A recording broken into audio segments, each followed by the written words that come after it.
Oh, yeah, there it goes. Now you have to turn it back on. Isn't that weird? Microphone as well. Welcome, everybody, to another episode of MSP 1337 Fireside Chat with Matt Lee. Matt Lee, welcome to the show. Man, it's like, getting to be an old time thing here where it's like 20 or 30 of these or something. We have definitely gone above the 20 marker, I think. So, yes, for sure.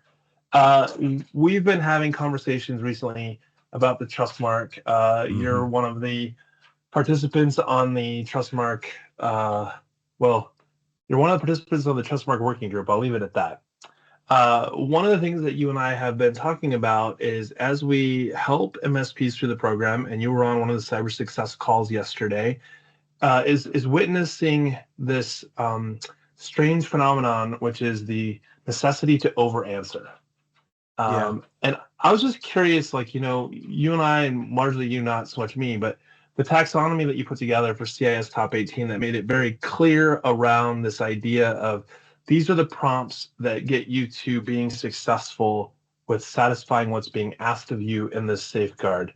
So I don't want to say that's the easy part, but why is it that we're seeing so much of these over answers coming through on those that are trying to satisfy what's in the safeguard? So I don't know. I can't answer why. I can say what we've seen, right? I think the why, if I had to take a poke at it, is you're there trying to explain a control that you may or may not fully understand. I would say is a first part. You may get it, breadth, depth, all the things, but you're trying to explain it, and then you put a lot of words in there to show how much you've gotten it. But they don't necessarily add anything to it, right? And so a lot of times it's people going, "Oh, I've done this." And all these other things that aren't relevant to this control in any way, that if I just parsed out the one little this, we'd have been fine. So I think, Yeah. Why are they doing it? It's probably just to try to pass and to try to be thorough in those things. But to your point, it lends towards, I had to read through, a paragraph, a big paragraph, to find the one little piece that said, yep, I think they understand this control. Right. Sure. Yep. I think they get this control. They added in local admin rights. They added in other things that had nothing to do with this, nor part of this, that have themselves separate controls, which adds to the confusion. You and Sure. I talked about that too, but It, do you think all that kinds of comes stuff. back? Do you think that comes back a little bit to this concept of easy button, and where players like IT Glue, BizDocs, and others that help automate documentation because of what they collect or Mm, scrape from what's been configured, and so it's like, okay, well, have I been wordy enough? Am I sharing yeah. enough information? Because none of us really want to write things down, but we want to make sure we don't leave anything out. An Yeah. example of this would be like in the when you're answering safeguards. One of the things that you and I talk about is we really want to understand how they plan to solve for this. So if it was MFA might be a safeguard that we're talking about, and they've gone and listed up all the applications that have MFA turned on. That's not what the question is. The question is, how are you doing this? Not what Sure. applications did you do this to? And so I've seen both scenarios. One, they put in like two words, like the two apps that they've Yeah. got it running on, or they got it and they put the two apps in that they're using to Yeah. help them do MFA. And I think I, Sure. I just am curious on that if maybe we're Well, not doing a good job there. no, I think what you're actually speaking towards is the balance, right? What does that balance I mean?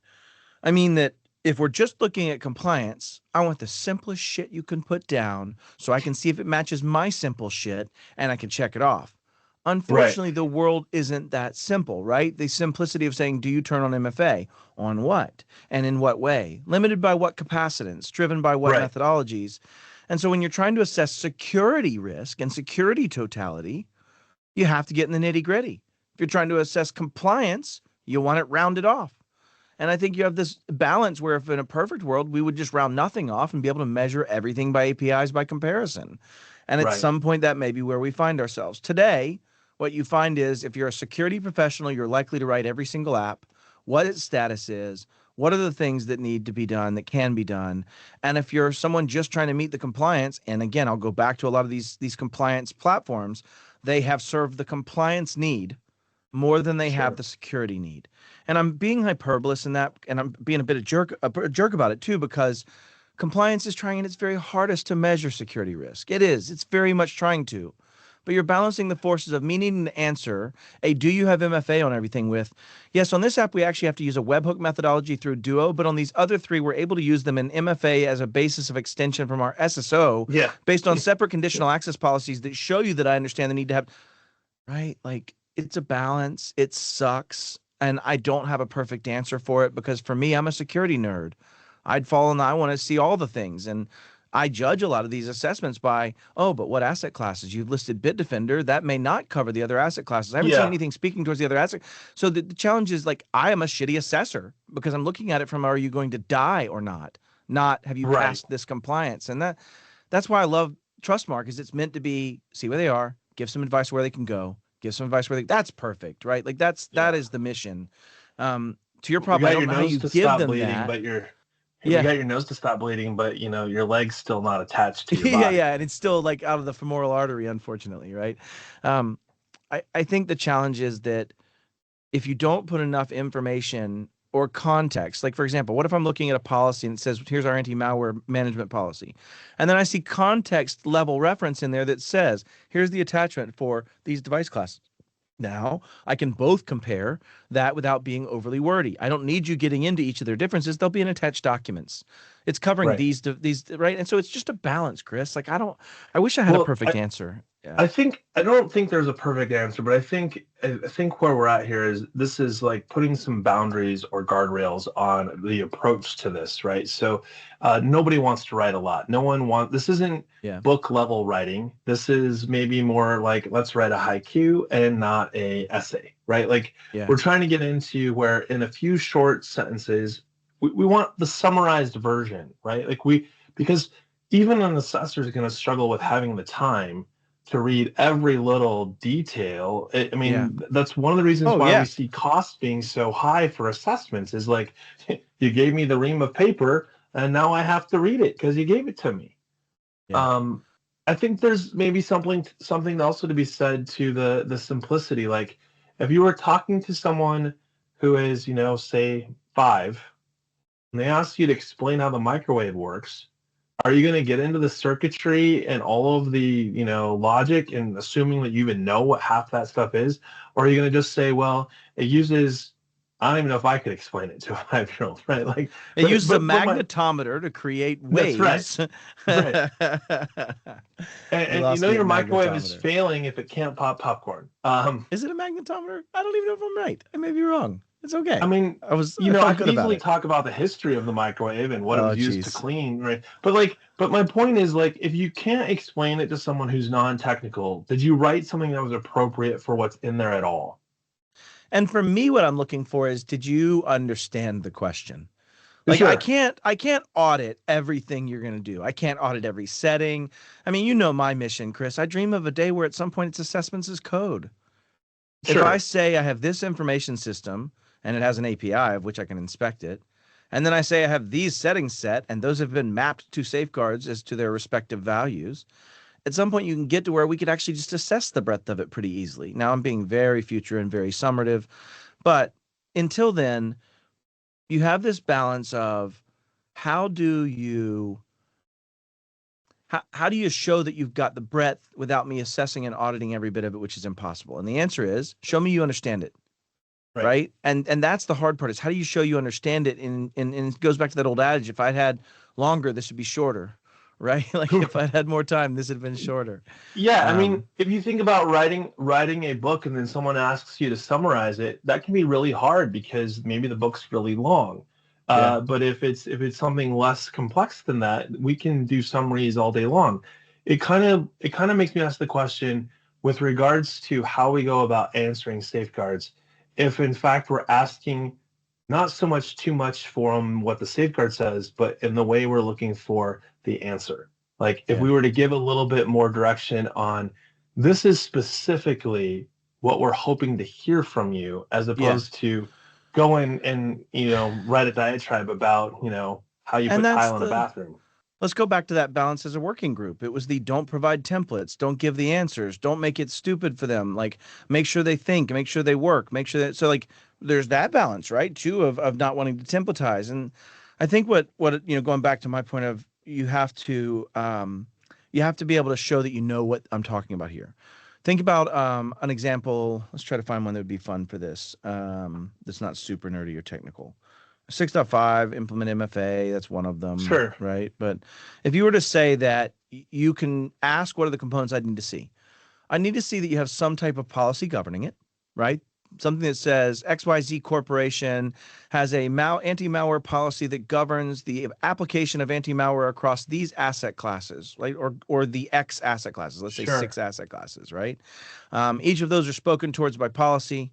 Each of those have their own answers and methodologies of how they're done, and each of them are at this level of status of completion.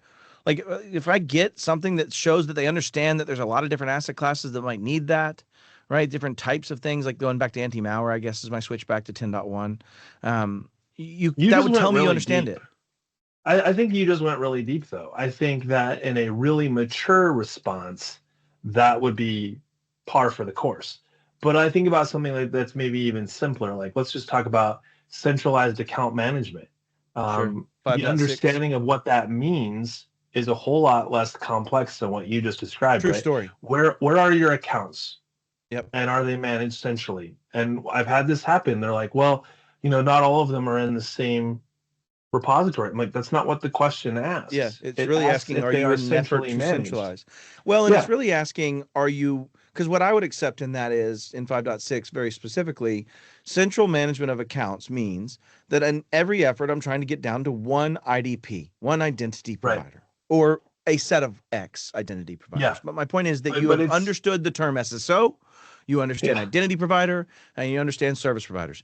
That is the only way to answer that in a way that I know you understand what the intent is. Now, do I know that you'll probably have some one-offs? Yeah, go look at sso.tax and tell me if you think there'll be some one-offs. But you have to at least speak towards the fact that I understand my goal is to make it where I can turn off Chris when Chris is fired and all things Chris touches go away.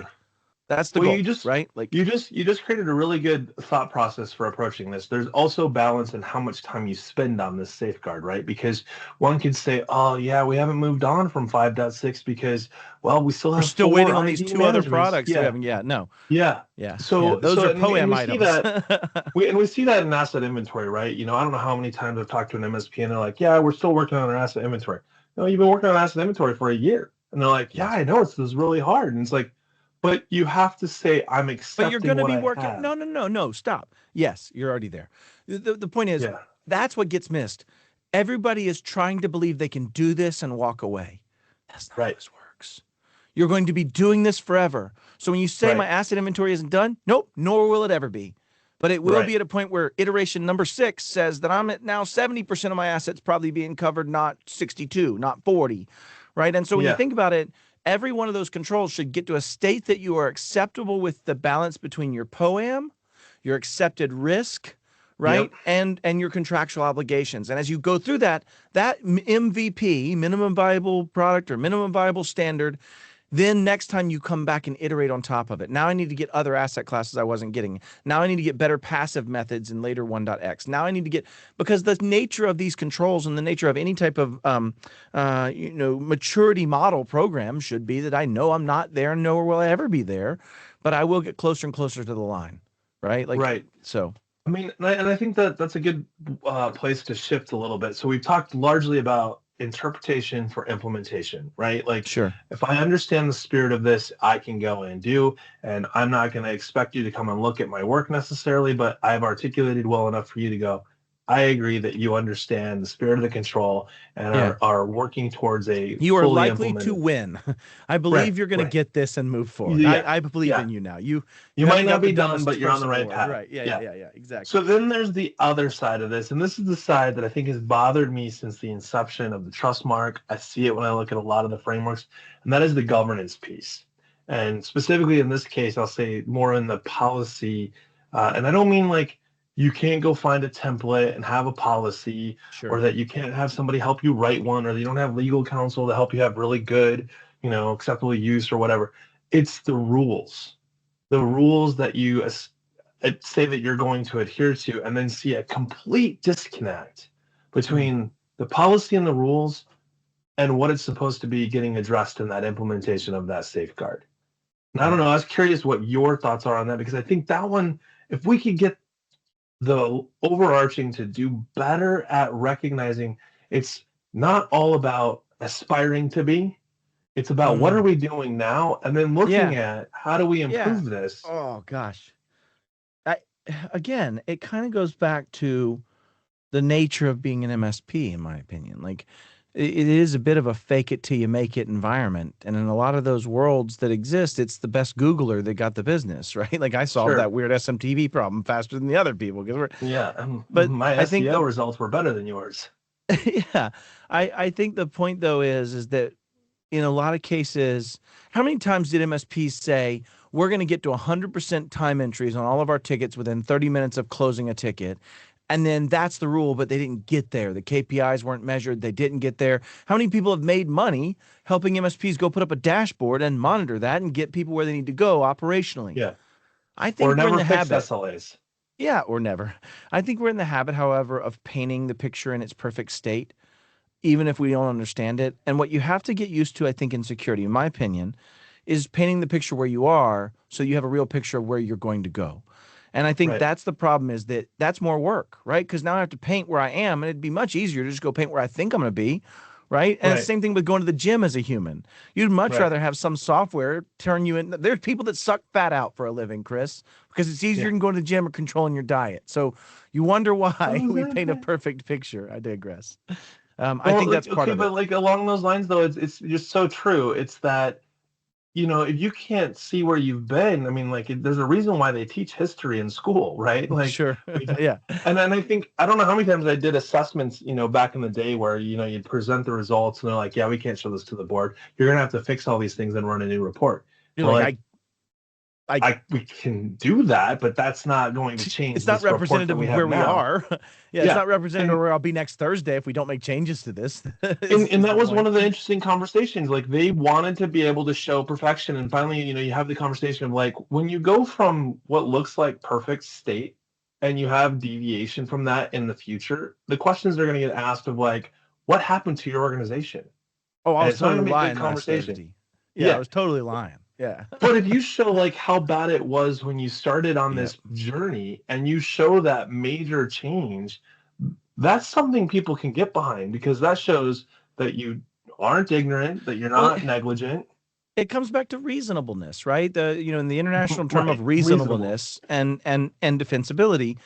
And in those two definitions, in the way I see it, reasonableness cannot be met by expecting you to go sign up for a gym membership and next Thursday be skinny. That would be an unreasonable expectation, right? Like, that's not how this works. That poem has no chance of that poem timeline functioning.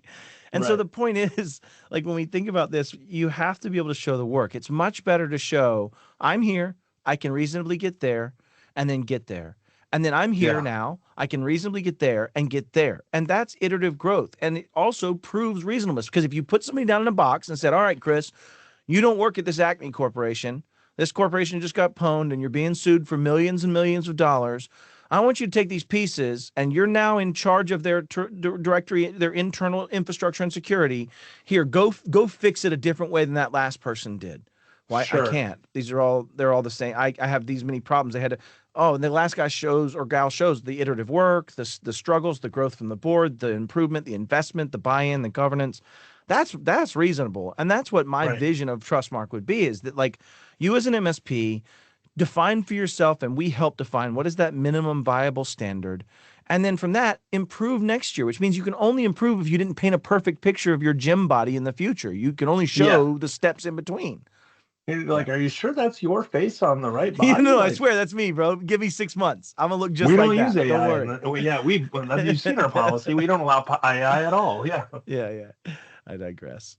So we kind of looked at this through really two very different lenses, and I think that's one of the challenges that we've seen throughout this process. And we talk about this too, is, you know, you do a gap assessment. So we're kind of doing these out of order, right?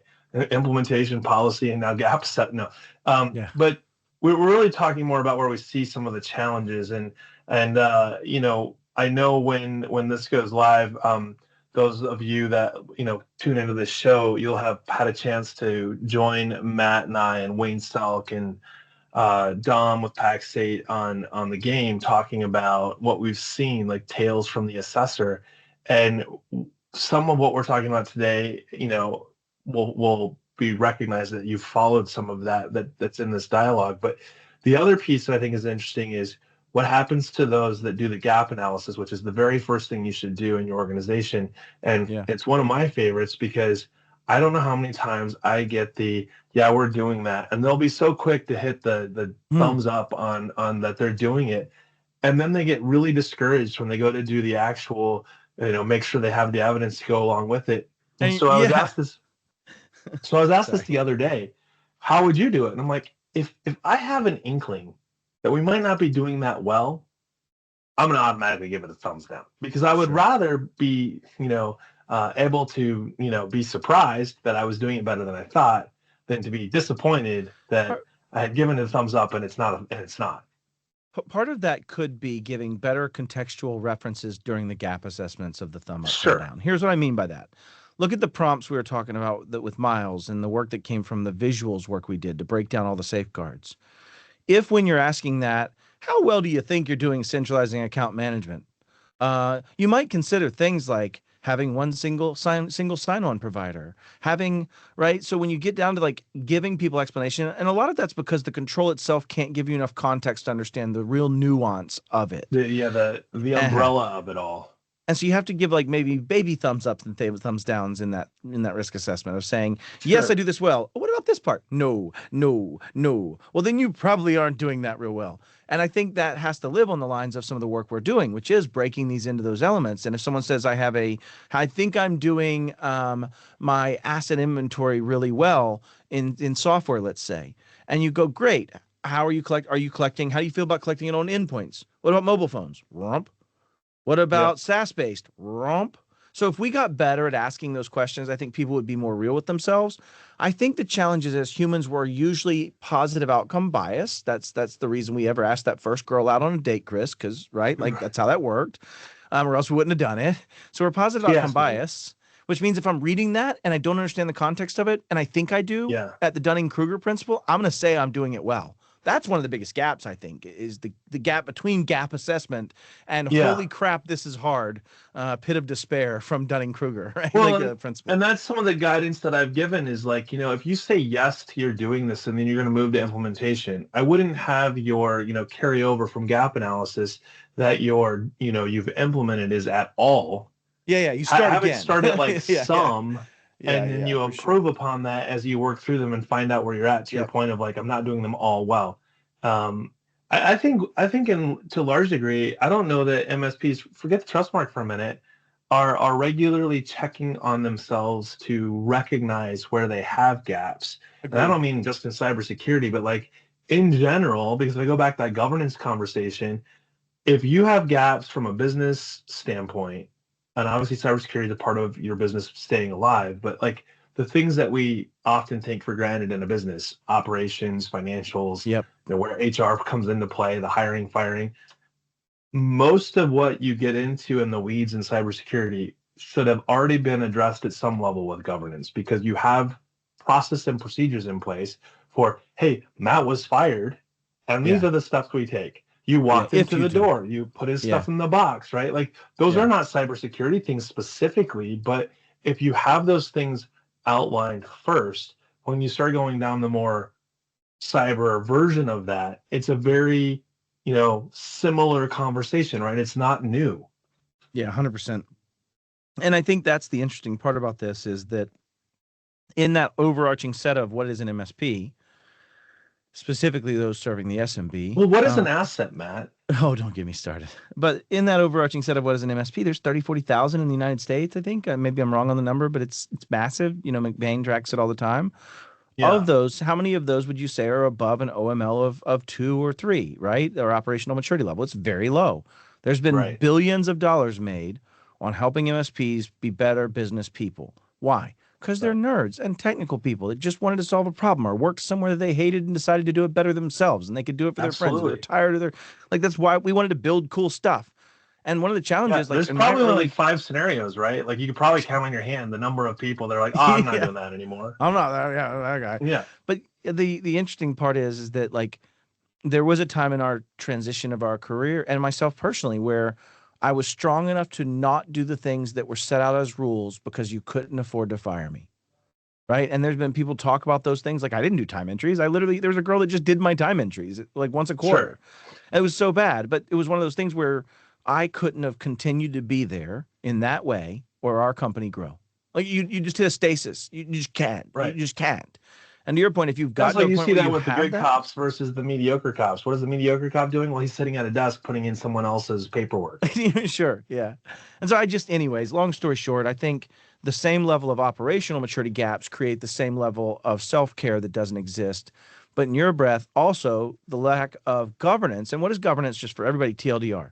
You say something's going to be done and it gets done. That's governance. Like that's it. You Right. as a company say you're going to do time entries, and then everybody does time entries, or they don't. And Right. it's governance that dictates that. That's all. And I think a Yeah. lot of people confuse that governance just exists and works. It's got some variables to it that I think they sometimes, I'm going to say, mask over, and that would be like, what does your culture look like? What does your organizational strategy, business objectives look like that everybody in the organization is buying How do you into? And then get buy-in on your organizational goals and things you're yeah, going to do? Like what's your that you strategy? said it at the same time. We had Jinx owe each other a Yeah, soda there. yeah, Yeah. a Coke. It's always a Is Coke. it a Coke? Yeah, It there doesn't you go. matter. It's always a Coke. It's Yeah, fine. Okay. maybe if you're in the South. Yeah. Uh, I think we covered it quite smoothly in 30 minutes, which is surprising for Sure. us. I wonder how many MSPs who listen to this are going, wait a second, I can do all of those things that they just talked about. I have been trying too hard to just get some of those things to a level of what I would consider to be complete. And that is Mm, not the point or the premise of pursuing the trust mark. yeah. Be honest with where you are. If where you are sucks so bad that you don't want to present it, don't present it. If where you are is normal, move forward, go get assessed, and grow from there. You'll learn stuff through the assessment process. You won't overthink it. You won't overstress it. And I think that's the key piece too, is like I saw on that call the other day, one of the gentlemen's like, I think I'm ready. But every time we talked to him, at least from a knowledge perspective, he was quite ready. I mean, he was there. Yeah. And it was one of those things where it's that perfect is the enemy of good. I say that in my Yep. class. I start with that of don't let perfect be the enemy of good. And it's one of those where it's a challenge because you want to be good and you want to present like you've done the right thing and you hope you are. Well, I'll share with you. We aren't. We all suck at this. Everyone on this call, everyone listening, we all suck at Yeah. this. So be honest with where you are and try to get a little better. Like It's the that's the mirror goal. complex. Yeah. Yeah, I've sure. joked about it. It's the mirror complex. It's like have a conversation with yourself about what it is that you just said you are or are not doing. And if the mirror reality check agrees with you, Yeah. that's probably a good sign. If it doesn't agree with you, which we've had a few of those, Poem time.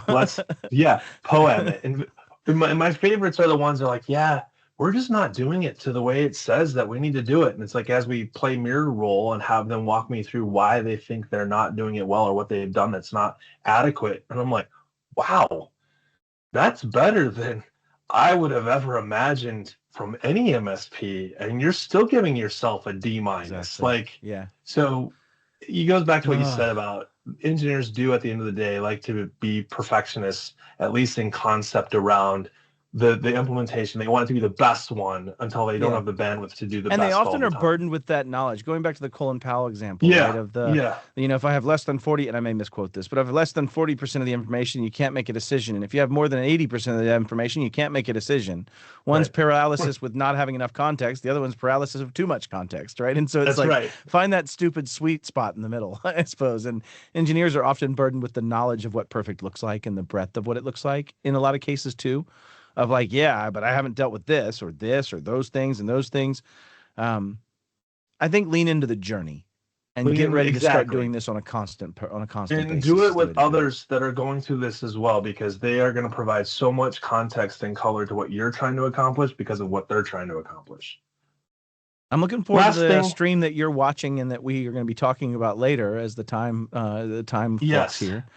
Anyway, Yeah, so sorry. time flux, time capacitor. So real quick, it made me think about the drawing the line in the sand and knowing where to actually say I'm ready to be assessed.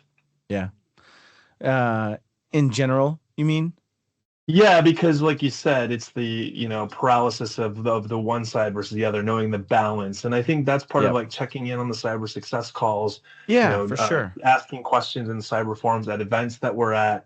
And also, Matt, I think with the number of fireside chats that have been done, we may need to publish these were all of the quotes that one of us has used and make that available because I think you now could literally publish a quote book. You might be able to just have fun quips and quotes that go along with this That's right. conversation. Yeah. Oh, I I think appreciate the you being line in the on. sand, I think the line in the Yes, go sand to ahead. your point, just real quick, is if you feel like you're at some or most on a very broad application of the controls, you're probably ready. If you Yes. feel you're at full on a very narrow application of the controls interpretation, you're also probably ready. If you Yeah. feel like you're a sum on a very narrow, you're not, right? It's kind of the thing is because what I think you'll find is you'll think you're full on something, you'll get assessed, and I've seen some of the assessors' comments. They're really good about stretching your understanding of it, Yeah. and I think then you'll go from there. If you are very some or all on a broad application, then you probably already have enough context to know where your gaps are, and the suggestions won't be all that new to you. So that's my I thoughts, love it. just as that line in the sand, Chris. I think that's great advice. For those of you listening, this has been an episode of MSP 1337. Thanks and have a great week. It's like